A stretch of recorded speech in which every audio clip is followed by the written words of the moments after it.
ایک بات اور آپ کو یہ کہنی ہے کہ علماء کرام جو ہیں وہ آزادانہ کام کریں.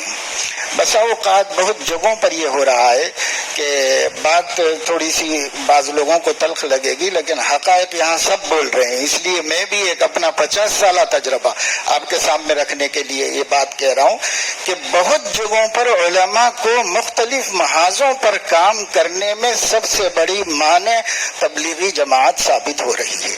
وہ ان کو کام مختلف محاذوں پہ کرنے نہیں دے رہی. ان بیچاروں کا اپنا ماننا یہ ہے کہ ان کے ہی ایک رستے سے آئے. میں اس کی ایک چھوٹی مثال آپ کو دینا چاہتا ہوں. جب میں حفظ کر رہا تھا ہردوئی میں، اس وقت میں ایک طالب علم ہردوئی ہی سے پڑھ کے دیوبند سے فارغ ہو کے دعوت و تبلیغ میں سال لگا کے آئے اور حضرت سے یہ شکایت کرنے آئے کہ آپ کے مدرسے میں دعوت کا کام نہیں ہوتا ہے. اس پر حضرت بہت سی مثالوں سے ان کو سمجھا رہے تھے، صبر سے اپنے ہی شاگرد کو.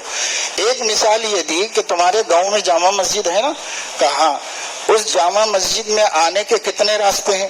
تو انہوں نے کہا 3 راستے ہیں، داہنے بامنے سے راستہ ہے.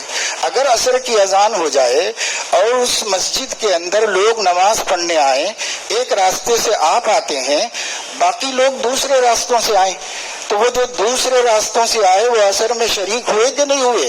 تو مجھے اب تک اچھی طرح یاد ہے کہ انہوں نے کہا کہ میں تو یہی کہوں گا کہ میں جس راستے سے آیا اسی سے آنے والے کی نماز ہوئی.